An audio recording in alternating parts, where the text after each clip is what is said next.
மெய்ப்பொருள் எபிசோட் 4க்கு உங்க எல்லாரையும் அன்போடு வரவேற்கிறேன். சமீபத்தில் Indian Council of Medical Research tea coffee உட்கொள்ளல கட்டுப்படுத்த சில வழிகாட்டுதல்களை வெளியிட்டிருக்காங்க. இது இன்டர்நெட்ல பெரிய டாபிக்கா வளம் வந்துட்டு இருக்கு. இதோட மெய்ப்பொருளை தெரிஞ்சுக்கலாம் வாங்க. டீ மற்றும் காஃபி இன்று இந்தியாவில் உட்கொள்ளப்படும் 2 மிகவும் பிரபலமான பானங்கள். மக்கள் தொகையில பெரும் பகுதியை பொறுத்த வரைக்கும் டீ மற்றும் காஃபி அவர்களின் அன்றாட வாழ்க்கையில பிரிக்க முடியாத பகுதியாயிடுச்சு. ஆனா இதுல எது ஆரோக்கியமானது, டீயா இல்ல காஃபியா? இந்த வீடியோல நவீன அறிவியல் மற்றும் அதே சமயம் சித்த மருத்துவம் டீ மற்றும் காஃபி பற்றி என்ன சொல்றாங்கன்னு பாப்போம் வாங்க. முதலாவதா, சில நூற்றாண்டுகளுக்கு முன்பு வர இந்தியாவுல டீ மற்றும் காஃபி இரண்டும் வழக்கத்திலேயே இல்லங்கிற உண்மையை நீங்க தெரிஞ்சுக்கோங்க. ஆனா இன்னைக்கு டீ காஃபி இல்லாம மக்கள் தங்கள் நாளை தொடங்கவே யோசிக்கிறாங்க. நவீன அறிவியல் என்ன சொல்றாங்கன்னா, டீ மற்றும் காஃபி இரண்டும் ஆல்கஹால் அல்லாத சுவை கொண்ட பானங்கள். அவை குடிக்க பாதுகாப்பானவை. உண்மையில இதை ஆதரிக்கும் சில அறிவியல் ஆய்வுகளும் இருக்கு. டீ மற்றும் காஃபி ரெண்டுலயுமே ஆரோக்கிய நன்மைகள் இருக்கு. ஆன்டி ஆக்சிடென்ட்கள் நிரம்பிய பல்வேறு வகையான டீ ஃப்ரீ ரேடிக்கல்ஸை நீக்கி நோய் எதிர்ப்பு சக்தியை அதிகரிச்சு டைப் 2 டயபெட்டிஸ் மற்றும் மாரடைப்பு அபாயத்தையும் குறைக்குது. இங்க green tea versus black tea பத்தி பேசுறது ரொம்ப முக்கியம். கிரீன் டீ எடை இழப்புக்கான ஒரு ஆரோக்கியமான பானமாக நிறுவனங்களால் கூறப்படுது. நவீன அறிவியலின் கூற்றுப்படி கூட பிளாக் டீ புளிக்க வைக்கப்படுது. அதே கிரீன் டீ அப்படி இல்லை. இதன் விளைவாக ஆக்சிஜனேற்றிகள் மற்றும் இஜிசிஜி ஆகியவற்றின் இயற்கையான அளவு கிரீன் டீல அதிகமாவே இருக்கு. மீண்டும் காஃபிக்கே வருவோம். காஃபி பற்றிய நவீன அறிவியலின் சமீபத்திய அறிக்கைகள் காஃபியும் பல்வேறு வகையான புற்றுநோய்கள், நீரிழிவு நோய், அல்சைமர் மற்றும் பார்க்கின்சன் நோய்கள் அபாயத்தையும் குறைக்க உதவும்னு சொல்லியிருக்காங்க. இதையெல்லாம் சொல்லிட்டு ஒரு எச்சரிக்கையும் விடுத்திருக்காங்க. அது டீ மற்றும் காஃபியின் அதிகப்படியான நுகர்வு பத்தி தான். இந்த 2 பானங்களிலும் கெஃபைன் மற்றும் டானின் போன்ற ரசாயன கலவைகள் இருக்கு. காஃபியில கெஃபைன் அதிகமாகவும் டீல டானின் அதிகமாகவும் இருக்கு. டானின் உடல்ல இரும்பு சத்து உறிஞ்சப்படுவதை தடுக்குது. இது ரத்த சோகைக்கு ஆளாக்கக்கூடியது. பிளஸ் டீ போட்ட நிறமாறுது இல்லையா, அதுக்கும் இதாங்க காரணம். கேஃபைன் மறுபுறம் எலும்புகள்ல கால்சியத்தை கரைச்சிக்கிட்டே வரக்கூடியது. உடனடியா இதய துடிப்பு மற்றும் ரத்த அழுத்தத்தை அதிகரிக்குது. அடிப்படையில கேஃபைன் ஒரு லேசான மருந்து. இது உங்களுக்கு உடனடி ஆற்றலை தந்து பின் திடீர்னு செயல் இழக்குது. இது ஒரு போதை. நீங்க இதை பழக்கப்படுத்திட்டா காஃபி இல்லாம நீங்க இருக்கவே முடியாது. இப்ப மார்க்கெட்ல நீங்க கிரீன் காஃபின்னு ஒரு புது ப்ராடக்ட்டை பார்க்கலாம். கிரீன் டீயோட வெற்றியை பிரதிபலிப்பதற்கான நிறுவனங்களின் மற்றொரு முயற்சி தான் இது.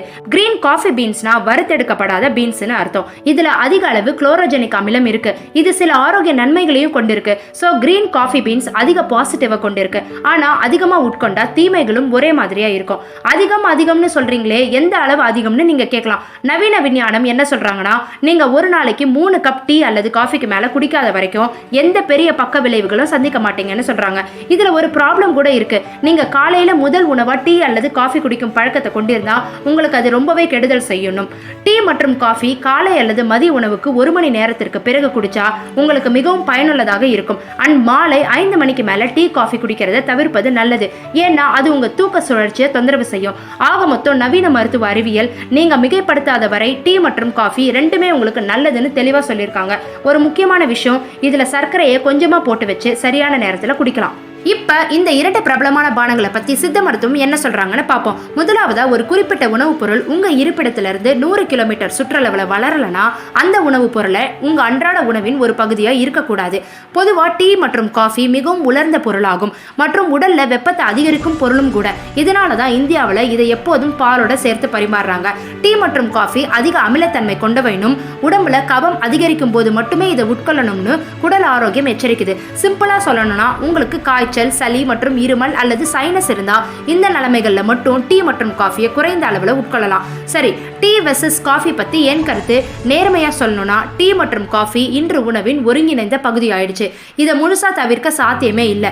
மனதையும் உடலையும் மோசமாக பாதிக்காத டீ மற்றும் காஃபிக்கு பதிலா வேற நல்ல ஆப்ஷனுக்கு போலாம். நம்பர் 1, டீக்கு பதிலா கொதிக்கிற தண்ணியில துளசி இலைகள், இஞ்சி, கருப்பு மிளகு மற்றும் கிராம்பு ஆகியவற்றிலிருந்து தயாரிக்கப்பட்ட மூலிகை கலவை தயாரானதும் தேன் அல்லது வெள்ளப்பொடியுடன் இனிப்பு சேர்த்து குடிக்கலாம். டீ போலவே இது மிகவும் புத்துணர்ச்சியூட்டும் மற்றும் பிளாக் டீ போல கூட இருக்கும்.